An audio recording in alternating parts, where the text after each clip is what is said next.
Post-war German and European policy has been based on learning from catastrophe. The catastrophe in question was the attempt by the Nazi regime to exercise a European hegemony.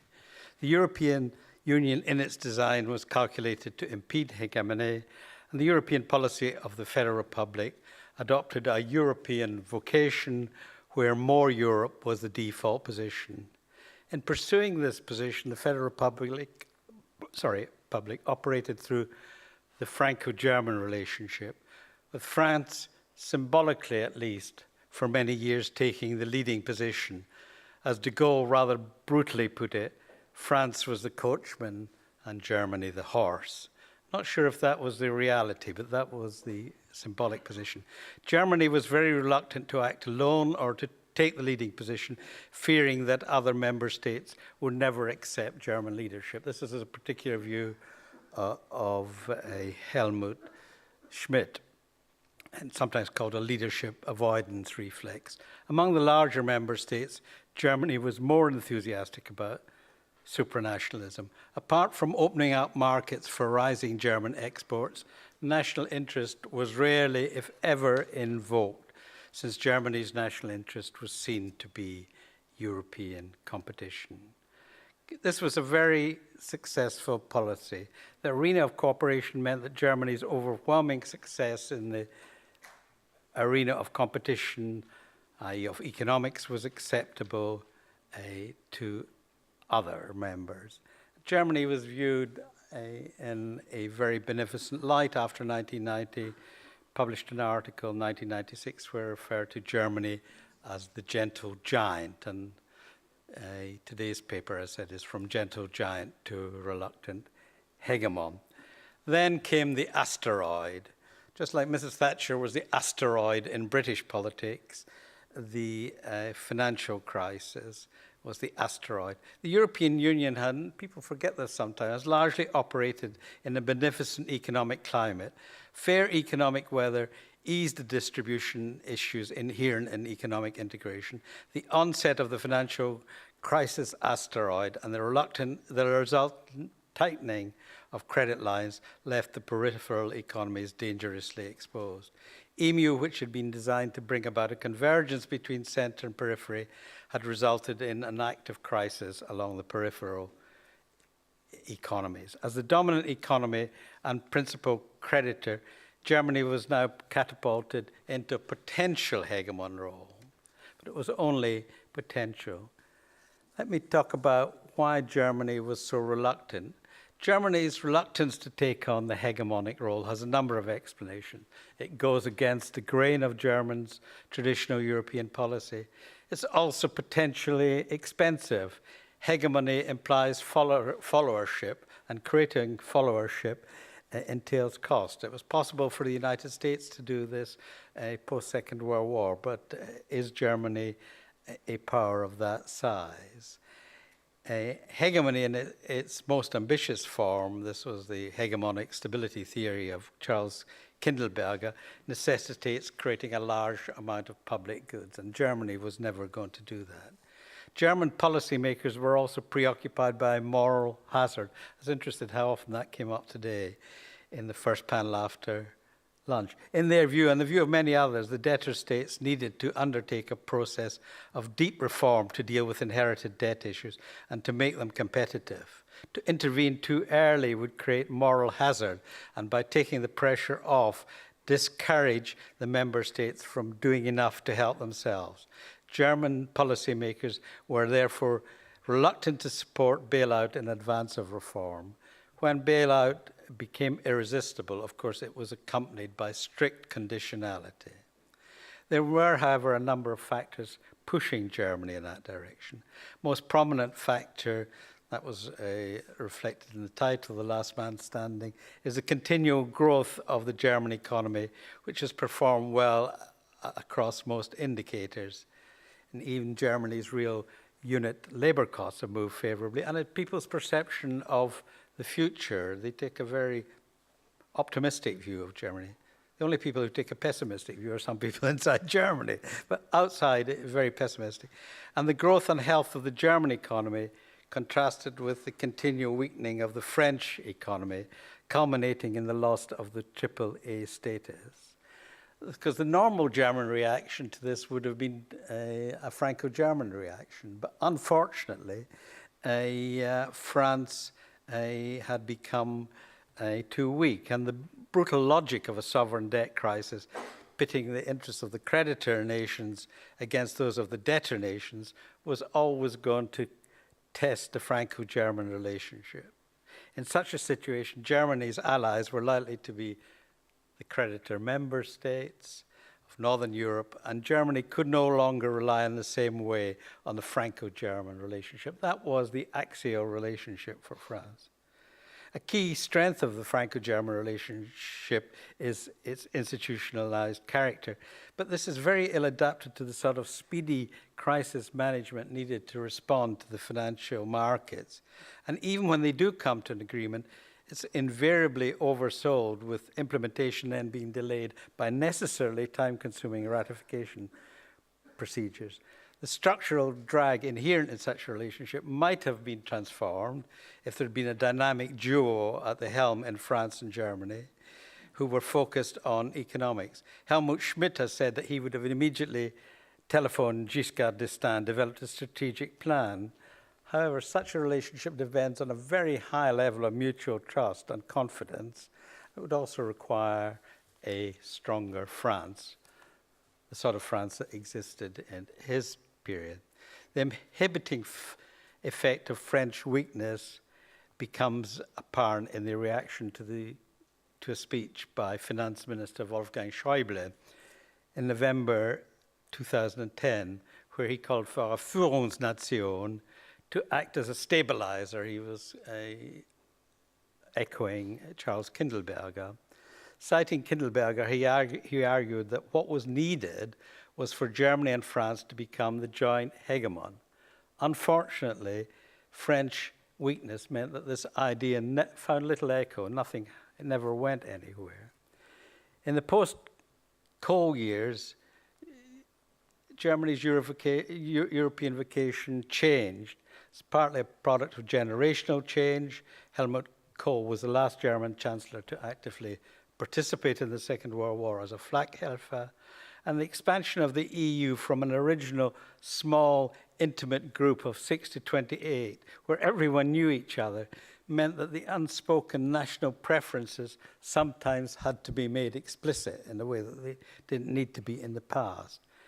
The German economy had performed badly at the turn of the millennium, and the resulting resource crunch implied a less generous policy. And as European integration progressed, it now entered into what we in England call the nooks and crannies, the little Ecken of German life. And in Germany, as elsewhere, you got a reaction once it started to get down there. But perhaps the most important reason was the absence of an alternative site of hegemony.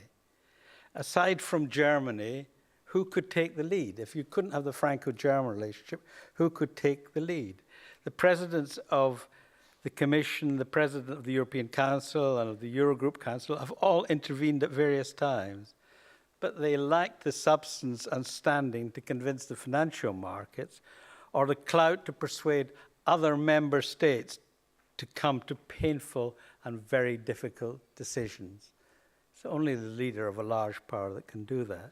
The ECB deals with monetary matters, and it was assumed in the first years of crisis that its role would be constrained. This changed, as we've heard constantly today, dramatically under Mario Draghi, but his offer to do anything it takes needed Germany to stand behind that offer. That was, everybody understood that Germany had to go along with this. Has Germany been a hegemon? Well, ja, ein, in a particular sense. In contrast to Chancellor Merkel's confident and sure-footed handling of the salvage of the Lisbon Treaty, where for the first time other countries supported Germany and wanted Germany to do more. It wasn't a Franco-German rescue. Her initial handling of the Eurozone crisis was hesitant and cautious. Meeting the expectations of the financial markets, German public opinion, protecting the interests of German banks, absorbing objections by the Bundesbank and the Federal Constitutional Court, and carrying sufficient support from other member states was, as someone once remarked, comparable to flying a fighter jet without a sat-nav. It was a very major enterprise. The constellation of forces meant that acting as a benign hegemon or hegemonic stabilizer in the tradition of Kindelberg, providing a large range of public goods, it was never a starter. Transfer union was a no-fly zone in Germany. Nevertheless, Germany has disposed of quite disproportionate power in the Eurozone decision-making in the course of the crisis. Much of this stems from the absence of an alternative site of power. In a situation of continuing, though fluctuating crisis, it was interesting that today's panel, they didn't see the crisis quite at an end. Some stability was required, and only Germany could fill that role. And in conformity with ordo-liberalism, Germany uploaded its preoccupation with rule setting, uploaded that onto European level, and has been conspicuously successful in pushing through an agenda of fiscal austerity, structural reforms, and developing the institutions of Euro governance, most apparent in the fiscal compact. Beverly Crawford, an American scholar, a scholar also of Germany, refers to a hegemonic leader in the following terms. A hegemonic leader is the state powerful enough to pay the costs required for cooperation and to shape the rules of multilateral institutions. Whether or not Germany is powerful enough to pay the costs, and that's something that's very much debated inside Germany, it's subject of impassioned debate. The key point is that it has chosen not to. It has chosen not to provide these public goods. It has, however, certainly met the second test, which the second test, just let me remind you, was shaping the rules of multilateral institutions. It's overperformed in that area. German hegemony continues to be extremely reluctant and uneven. It doesn't meet the first part of Crawford's definition, and in relation to the second part, at least viewed from outside Germany, it could try much harder to recognize adequately the destabilizing effects of the huge trade surpluses it enjoys. This was a problem first identified by Wolfgang Hager, a German economist in the early 80s. However, here it has to be noted that a slow process of rebalancing has been proceeding here in Germany in the last 3 years with respect to wage adjustments, and critics of Germany underestimate the positive effects of German exports, which include to a large extent imported items from neighboring European states. This is something that isn't so obvious to people from outside. It is also contested. The debtor states have bowed to Sachzwang, that's a favorite Helmut Schmidt phrase. But legitimacy is not strong, and question marks surround public support. And we'll learn more on Thursday, beziehungsweise Sunday. We'll learn what the support is.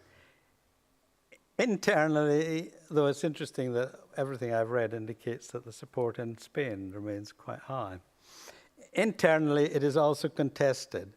Public opinion imposes any hint of an unlimited and ongoing transfer union, and its support for any notion of hegemony, even if it met that term, is circumscribed and conditional on it not costing anything.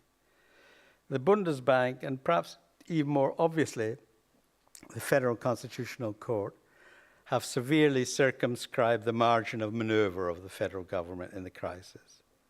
In the balance between the federal government, the lender, and what Peter Katzenstein called the para-public institutions, that is the Bundesbank and the Verfassungsgericht, the Federal Republic remains semi-sovereign.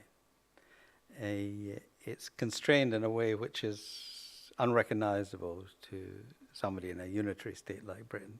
A feature which in Germany's new situation contains the seeds of a constitutional crisis. A situation could arise in which the federal government, other Eurozone member state, decided a particular action was necessary to preserve the Eurozone, but this decision, nothing can be done because it falls foul of a Federal Constitutional Court judgment. I mean, I think probably in that instance that the Federal Constitutional Court, it often goes to the edge, but it doesn't want to provoke a constitutional crisis. Now let me come to my conclusion. Now that the Eurozone crisis, it's certainly not over, but it appears to have entered a period of calm. There's a tendency to rush to judgment on who deserves the credit. And this may prove to be premature. We cannot yet know. A preliminary judgment might be that the German government had done just enough. And that was what the Chancellor wanted to do. Done just enough, especially in recent years. But there's a paradox that as the German impact has become more and more visible from the government in these governance issues, it has, of course, been accompanied by a huge rise in the role of the ECB. And many are keen to award the credit to the ECB. In my view, it took two. There had to be a degree of collusion. The ECB was able to do certain things, but if Germany had been seen, the German government, as distinct from particular individuals and institutions, if the German government had been opposed to it, then it wouldn't have happened. Okay, right, thanks very much.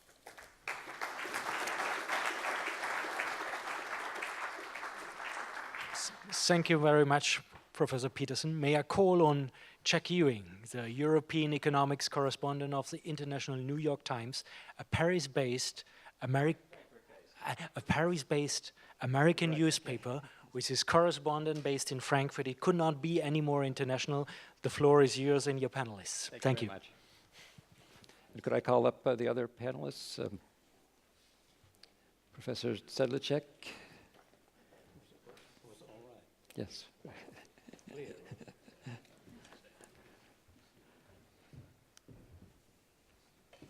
So with me I have, we already know Professor Paterson. Thank you very much for your talk a few minutes ago, which gives us a nice starting point for a discussion. With me also is Tomáš Sedláček, who's a professor at Charles University in Prague, also chief macroeconomic strategist for the Czech unit of KBC Bank. And he was telling me earlier that you can combine philosophy and economics. That should be an interesting contribution. That is in fact my specialty, yes. Okay. Adam Smith too. And Adam Smith too, yes. And Dr. Theodor Waigel, former finance minister of Germany. When I first came to Germany about 20 years ago, I worked for a wire service, and we used to follow Dr. Waigel like a pack of little dogs, hanging on every word that he said, which I think said something about Germany's status at the time. So that may fit into our discussion today, but I'll come back to that. And then finally, Luis Linde, governor of the Bank of Spain. We're very happy to have you with us today. So let me, if I can, Professor Paterson, sort of brutally simplify your thesis, as journalists like to do. Basically what you're telling us is that Europe has nobody at the tiller. The French-German axis is dead, and Europe is being run by the ECB and maybe by the German Constitutional Court. No. Well, the German government is a major player. But let me start with the first yes or no question. I mean, does Europe need a hegemon? Does it need a single country that takes the lead and sort of sets the course for everybody else? And I'm just going to ask everybody to say a yes or no, with the exception of Governor Linde, who, because he's a central banker, gets to give a more wishy-washy answer. So, Professor Paterson, even though you've just spoken on the topic, yes. Okay. At the moment, yes. Yes. Dr. Waigel? No. Okay. Okay. Governor Linde?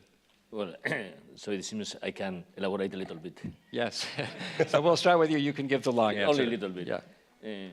Well, I have to say that I agree with most or almost everything Professor Paterson said, and I agree especially with the last paragraph, the conclusion of his paper, of his speech, where he underlined the importance of the ECB, but he said that the ECB is a crucial institution for Europe and for the monetary union indeed, and that the ECB has performed very well, in my opinion, but that it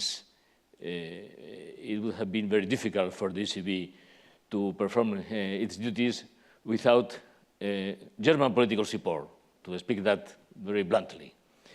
And I think that this is obvious in the most crucial and most difficult episode which we have been through in the last 10 years, the crisis in 2 years ago. No? Without the German political decision, because this was a very important political decision, not to open the door to any country, not to open the door for any country to exit the Eurozone, I think that the ECB would have had a by far more difficult task. Dr. Waigel, did I hear you correctly? You said no? I think a single country can and should not take the lead for Europe. And Hegemon would be a wrong concept, a wrong idea. What we need is leadership in partnership, a joint leadership, as Wolfgang Schäuble said. I think that is the right concept. Okay. Professor Sedláček? I agree. If that could be the ideal, then absolutely, this is the way the whole idea is structured. But at the moment, I mean, Germany didn't get to this position because it elbowed everybody out. It was a vacuoid that nobody really wanted to take. So, you know, this is the classical Germany being too small to be big and too big to be small. You know, and that's sort of the problem. It's exactly in the middle, I think. You know, just one sentence. I mean, Sure. Of course, that's what Germany would want, and everybody would want a Franco-German relationship, but it would be so asymmetric, you know, in this relationship. It's not a relationship of equals. It reminds me a little bit on what we used to call the special relationship with the United States. It's becoming a bit like that. I mean, how much of this is tied up with economics in the sense that the German economy is very strong right now, the French economy is weak? Is economics what's actually driving who has the power in Europe? Do you want to I actually think that Europeans, although the classical sort of cliche is that Americans are more sensitive and more business-minded and more business-oriented, if you look at the reaction and compare the American reaction, the political reaction to the economic, you will discover that it is us, Europeans, who are much more hysterical. In the 30s, the great crisis started in the United States as well, like this time. It was much deeper, much more severe, yet it led to no, you know, civil war or, you know, killing each other. We had to wait.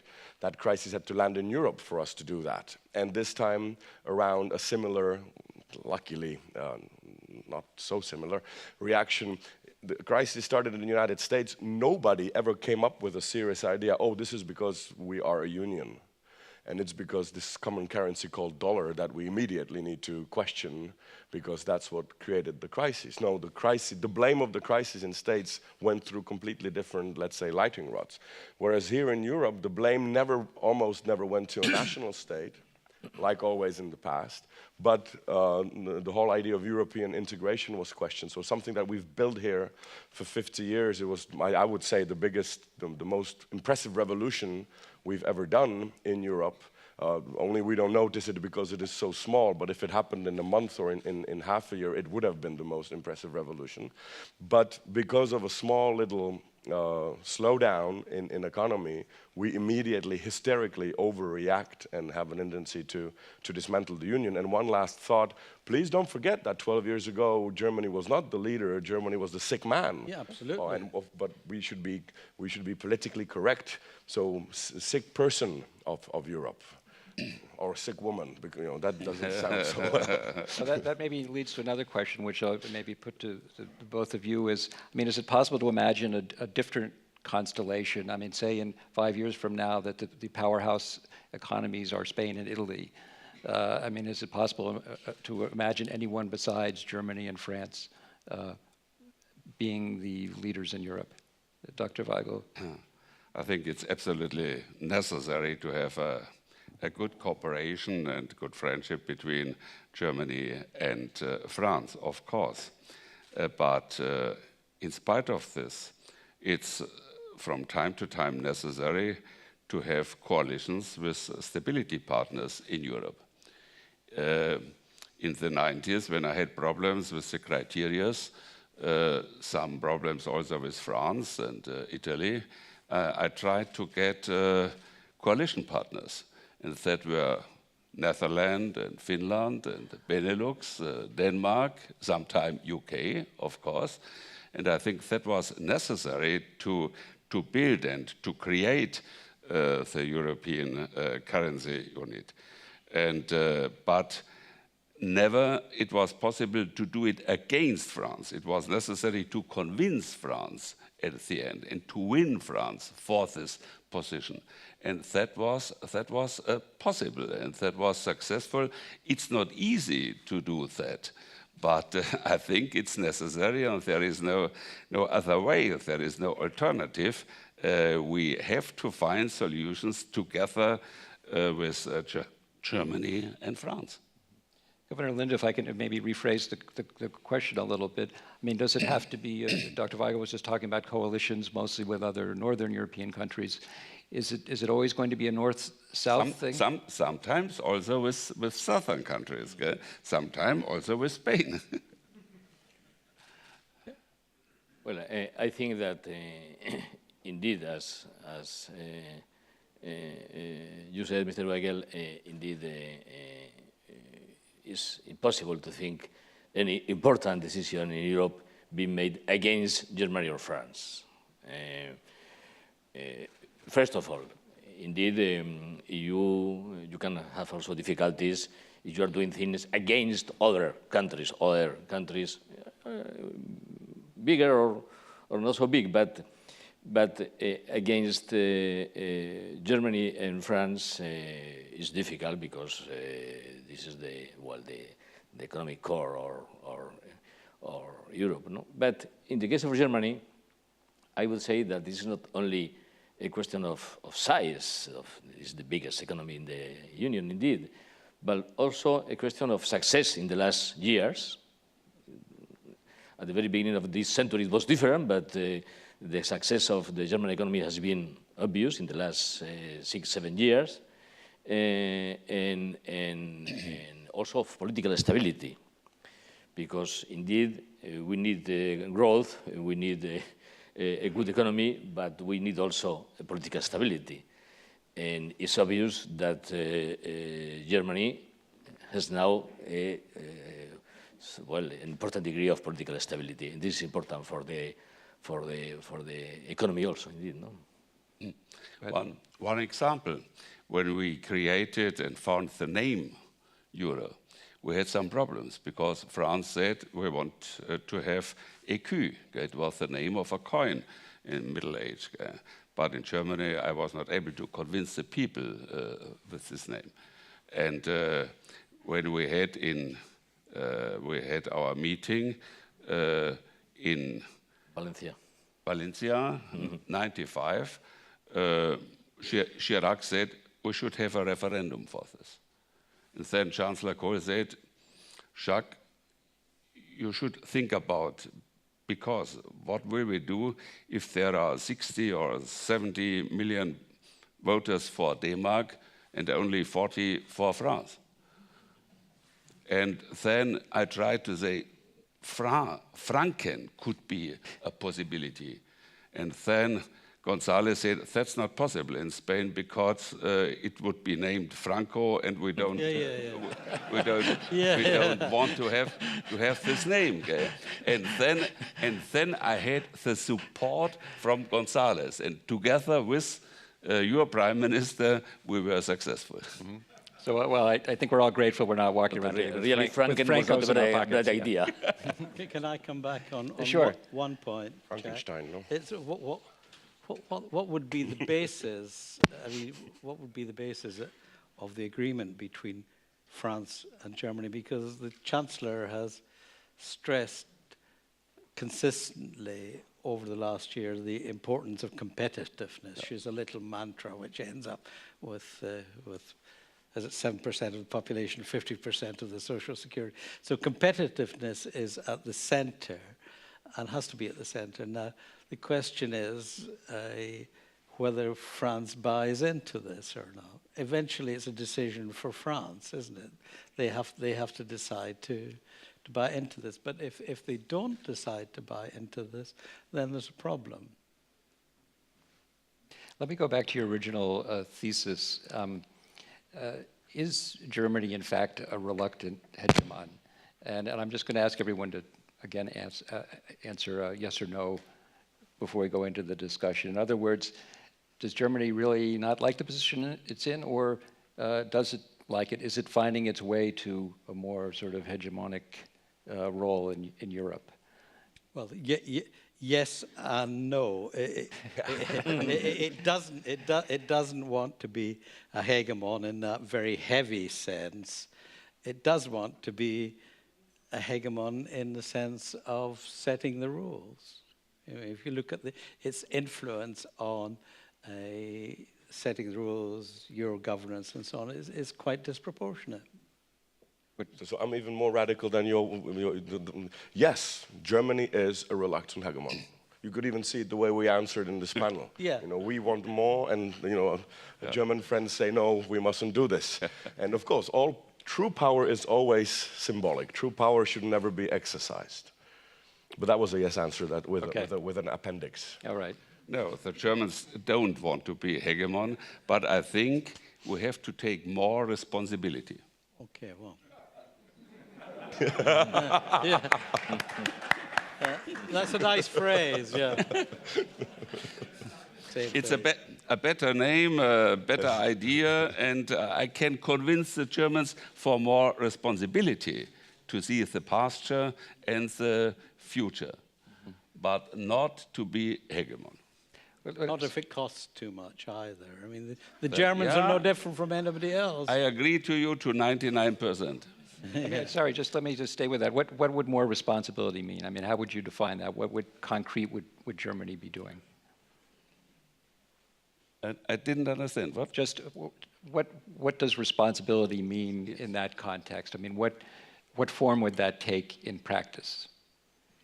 In practice, to accept that we have to take more risks, and we are able to give guarantees and so on. That is necessary, and I think also this brings problems with the public. But I think we are able to convince the people. Yes, we took risks in the pasture in the 90s for Europe, for Middle and Eastern Europe, and now we have to do it because it's our task in spite of what happened the last century. And Governor Linde, would you agree with that? I mean, is Germany reluctant to take responsibility? Should it take more responsibility? Well, I think that if we take the concrete matters in the last 15 years, since there was the meeting, there was the meeting of the law group. It was the very beginning of the monetary union. And the first meeting was in '89, I remember, '89 or '88, I don't remember very well. But I think that it was obvious that the German, yes, was necessary for any important step, in this direction. But the fact was that the real situation was that Germany was always asking for a lower speed, for being more cautious, and for have a lower rate of progress towards the monetary union. For instance, there was the discussion if we were going to set up the European Central Bank right now, right at the very beginning, or we were going to take an intermediate step with the Monetary Institute. And at the end, this was the German position. And then at the end, the decision was to have a number of years preparing the ECB through this European Monetary Institute. In fact, at the very beginning, it was, if I remember well, just Germany in this position. And then I think that the German position is well conditional for many things.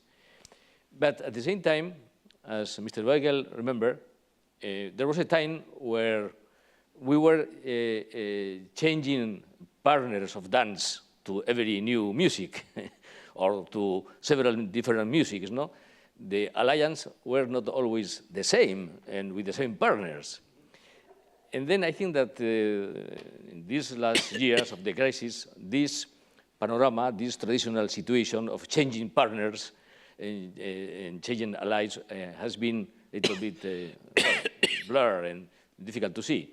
But if things normalize and if things go well, as we all like for things to be, I think that we are coming back, I don't know at which speed, to this situation where we can change partners and we can build different alliances, indeed always taking into account that fundamental things are fundamental things. And I insist that the German and French position is very important indeed. No? So if I can sort of sum up at the halfway point here, I guess we all agree that Germany is essential in some way as a hegemon, but is still feeling its way. Perhaps one place where Germany has been successful, I think, in imposing its will on Europe was in the sort of austerity doctrine, which has been felt very acutely in Spain, Southern Europe. There's been a lot of complaining about that. It's extremely controversial. We heard from panelists earlier that we've made a lot of progress in coming out of the debt crisis. Would you say that austerity, that the sort of the German prescription for the crisis in the end worked? And let's put that as a yes or no question again. Professor Paterson? Yes, just about, yeah. Yes. Yes. Governor Linde? Well, first we would have to discuss what exactly austerity is, no? If austerity means that we cannot live with a deficit of 10% of GDP, I am totally in favor of austerity indeed, because this is totally crazy. But sometimes we can discuss about speeds of adjustment, speed of corrections of deficit. This is a different thing. But the idea that the main source, what was at the basis of the crisis, was not anything monetary. It was the disturbance and the disequilibrium in public finances, that this we have to avoid to come again to this enormous disequilibrium in public finances. I think if this is austerity, I am totally in favor of austerity indeed, and I am totally in favor of the German position, if this is the German position. Mm-hmm. Go ahead. We've had this very strange situation in Britain where the present government was criticised relentlessly for its austerity policy, and the assumption was that it wouldn't succeed, but it seems to have succeeded. So that makes me a bit cautious about being too critical about austerity, because despite everything, they did emerge. And why do you think austerity has worked? Well, to me, the whole debate was a little bit skewed because it's not about austerity, yes or no, because then that would be the debate whether we pay back our debts or no. So the question is austerity when, rather than yes, because if we say austerity no, basically means we're not going to pay back our debt. And to me, the argumentation of my friends on the other side of the river who are against austerity, such as Krugman and others, was always a little bit weird. Basically, if I can sum up in one sentence, their argumentation is let's go more into debt so that we can jumpstart the economy, so that we can pay back our debts better. This is basically, I think, hi-fi sum up of the argumentation. So there you don't even have to be an economist. Just take the middle part of the sentence away, and what you get is, let's get more into debt so that we can pay our debts better. Bitch, as a banker, you should have all your red lights blinking somewhere in the back of your head if a client comes to you with that sort of request. You know. We forgot that the easiest way to pay back debt is actually to pay it back. Governor Linde, let me sort of send that back to you. I mean, could the austerity have been calibrated differently? I mean, was it too much too soon? Could it have been done more slowly? Or was there really no alternative to the course that we've seen in the last couple of years? Well, I think that at least for the Spanish case, which is obviously the case I know better, and it has been one of the most important cases of disequilibrium in Europe, at the end, the rate of adjustment that we agree with the Spanish authorities, agree with the Commission, with the European government, so to say, was appropriate, in my opinion.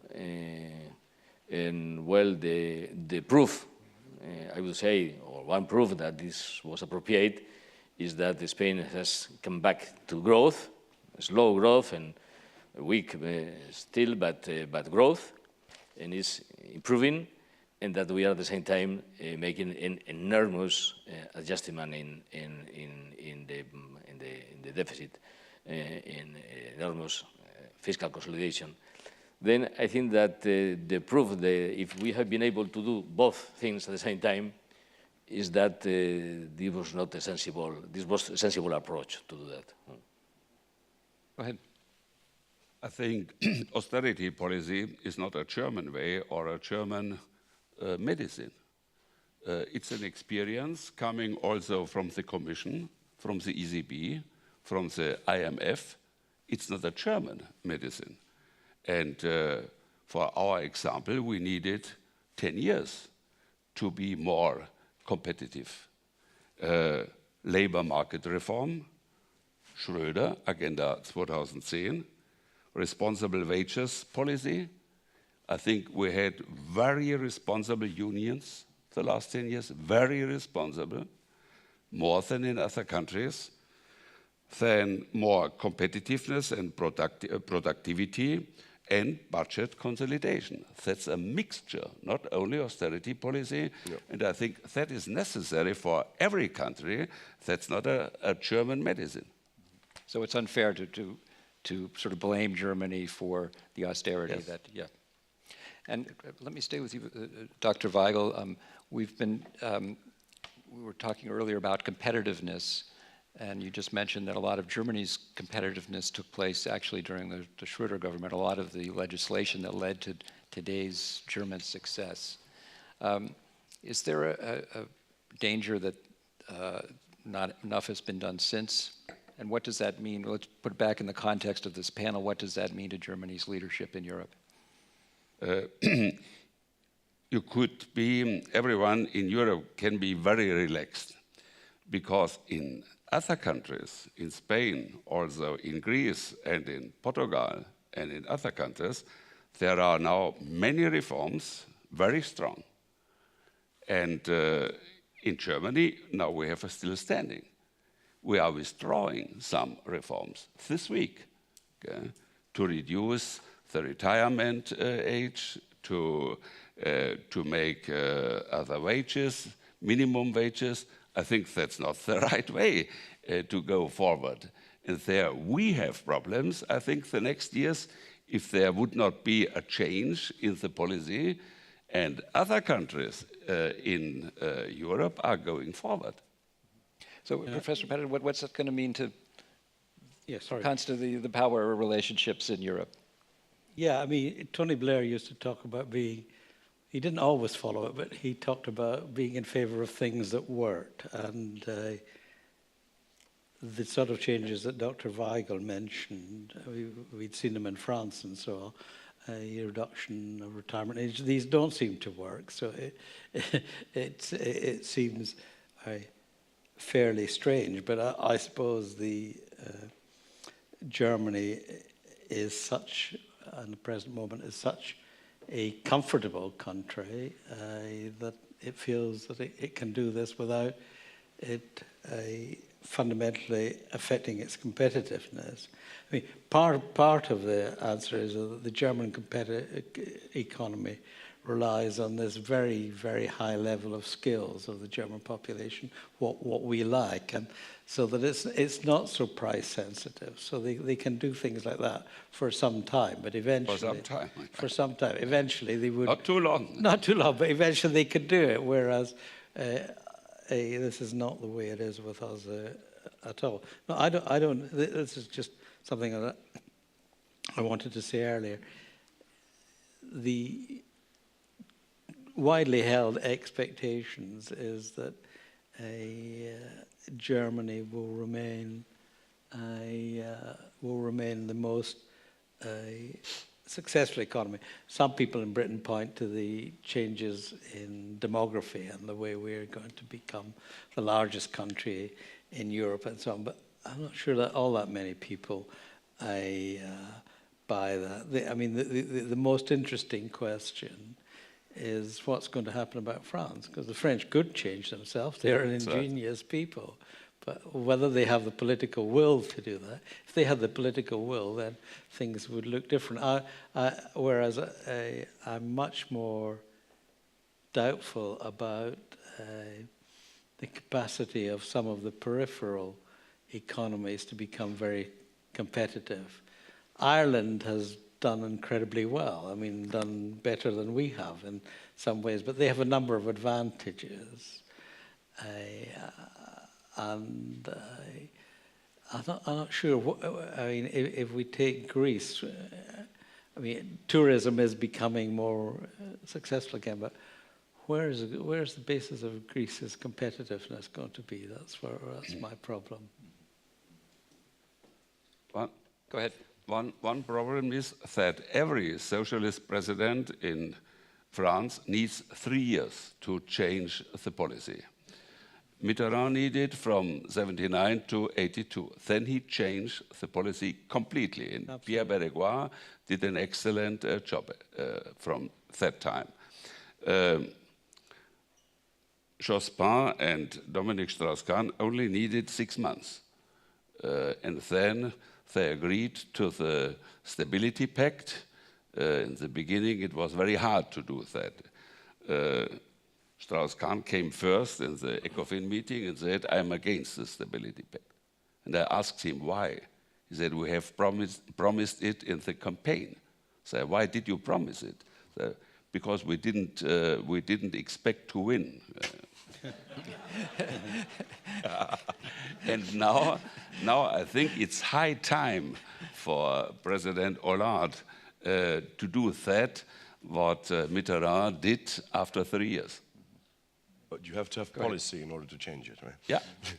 No, but I mean, I think I'll try to be a little bit provocative. It is not high competitiveness that will make sure that our economies succeed, although it is, of course, very crucial. But we mustn't forget that the way America collapsed in 2007 was after very many years of very fertile GDP growth, record low level of unemployment, record level of efficiency, record level of productivity and creativity. This was the time when Silicon Valley was literally booming through the roof.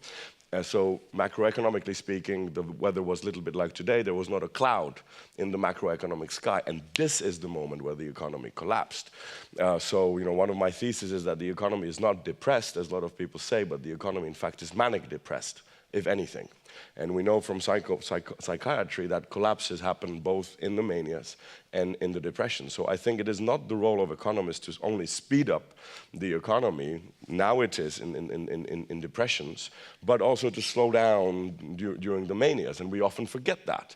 So, and also partly because most of the economic theory was always invented during the crises. I mean, start from Keynes or go anywhere. We do have reasonable behavior reaction to depressions, but we really don't know how and what to do with the collapses. So the Greece case is sort of depression-led collapse. There, the slowdown came first and then the economy collapsed. Whereas Ireland is the manic collapse where everything was, it was the most brilliant economy in the whole union. And also just a methodological hint, out of 27 countries, one will always do the best and one will always do the worst. I mean, by definition, this will always happen, you know. The fun thing about economics is that you can never predict which one will be so in the future. So I call the Greek crisis a merry-go-round crisis, of course, with a little bit of a, you know, tongue-in-cheek. But at the end of the day, Finland, Ireland was a sick man of Europe a couple of centuries ago. Then it was the champion. Now it's again sort of, or was in its knees. My country, Finland, Sweden, Great Britain. I mean, we have a history. It goes. Thank God it goes around. And I think this is a lesson that we've learned from this crisis, that it's better to help each other rather than cut each other off, because we have this, I don't know if you have it in Germany as well, this stupid Hans fairy tale. So he takes a leather because he wants to reach for the tree, but the leather wouldn't fit, so he cuts it off. Or maybe there's a better example. French Toto is sick and tired of edges of a paper. So he takes scissors and he cuts the edges off because he wants to be only the pure, only the ones who fit. So the edges are fuzzy, and you know, but he gets another piece of paper which again has edges. So he cuts until nothing is left. And I think this is something that we have learned this time around, that it's better to help each other rather than be cutting the weak parts off. I'd still be pretty confident about Germany, because, and that's a contrast with my own country. I mean, basically Germany makes goods that the world wants. Germany produces goods that the people want. Of course, there may be a slowdown because a lot of, you know, China may not be able to sustain these and so on. But still, I think Germany is in a better position. Governor Linde, let me ask you about the competitiveness of Spain, in particular, the southern countries. You know, how much potential is there? Could you foresee a time when Spain is as competitive as Germany or overtaking Germany? Well, in Spain, we had a very fundamental problem with the labor market regulation. We had a regulation coming back from the years following the Civil War. It was a very, very old regulation, indeed amended, but the fundamental spirit of this regulation was always the same. It was a kind of corporatist regulation, very, very difficult to adjust for firms, for enterprises to adjust to changing market conditions, and the only way to adjust was unemployment, was firing people. Then this regulation has been changed 2 years ago, a fundamental change, and with other measures. The fact is that Spain has recovered, has regained all at the very beginning of this year, 2014, we have recovered the whole competitiveness that we lost between 2002 and 2008. This has been a very big move, and this is obvious because of the big increase in the current account surplus. No? Then this was a mix of labor market deep reform and well, something also on market conditions, well, a number of reforms. But the main thing was the labor market reform. And I think that this has given Spain a good well, jump in this field. And well, if we can compete in a number of sectors with Germany, I don't know. In some sectors, we can compete very well. For instance, in the car industry, this is obvious because of our figures, no? But this is the most I can say, indeed, no? Okay. I think maybe we have time for one, maybe two questions from the audience. Anybody?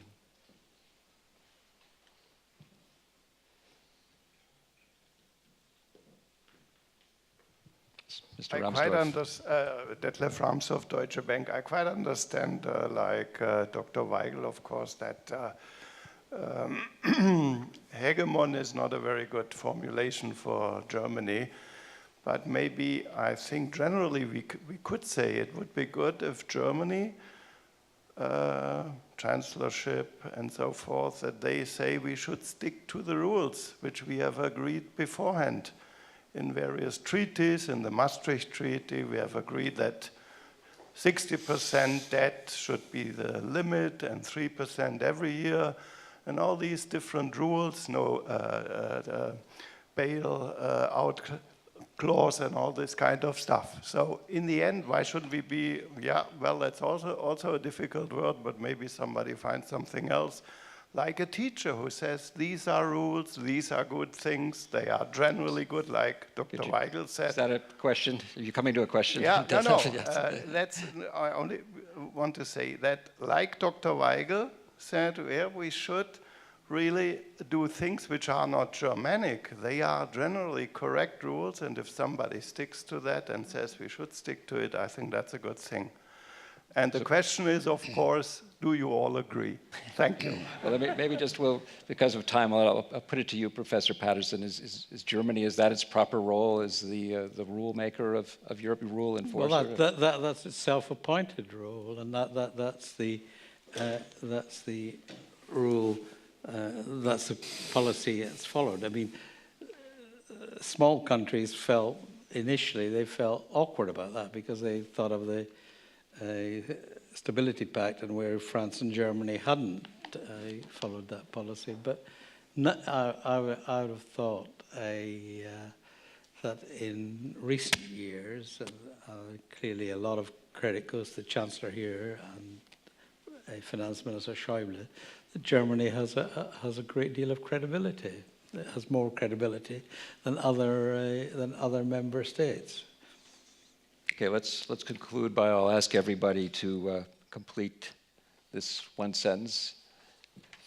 Only one remark. Back to the roots is back to the rules. Yeah. Yeah. Okay.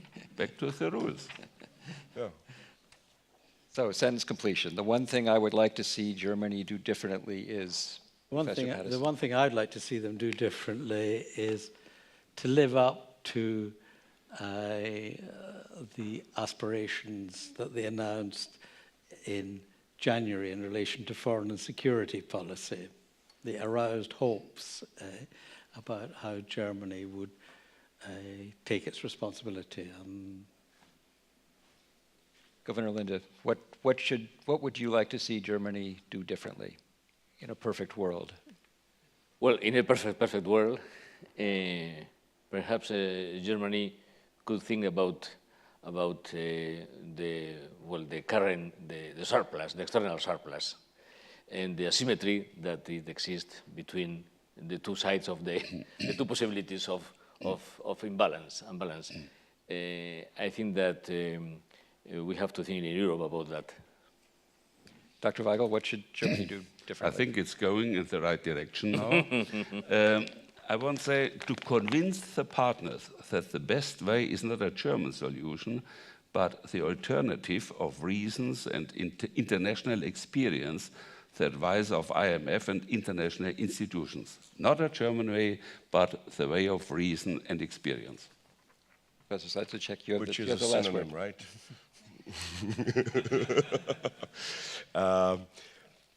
Yeah, I think we would rather, and I will follow up on that leading question, perhaps the word orchestrator or something would be kinder.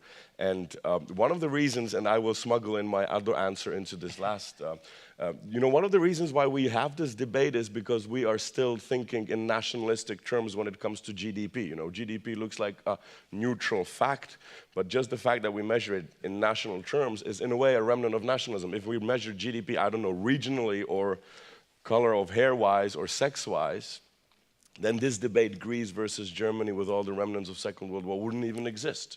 So this is something, this I think is a little bit missing with Angela Merkel, as much as I appreciate her being the only leader in Europe that thinks outside of her country, in fact.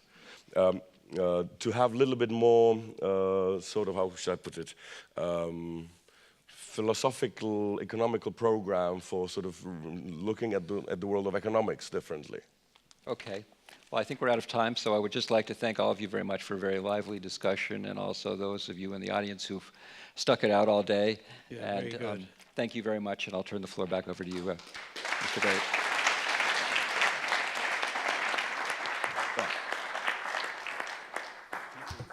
No big speeches, no wrap-up, just a note of thank you to all of you. You've been a very attentive, disciplined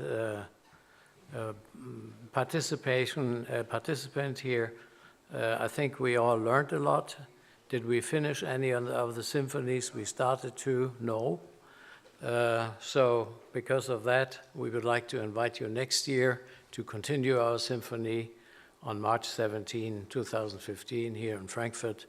And I think with the note of maybe Waigel, not hegemon, but leadership in partnership, I think is a nice term to end up and maybe a constructive path into the future. I think we're on a good track, but we are definitely not there. Thank you for participating. Thanks to the teams that prepared, Hubertus Feet and his crew. Thanks for all the helping hands. You made us feel good, and this would formally conclude the meeting today. Thanks for coming.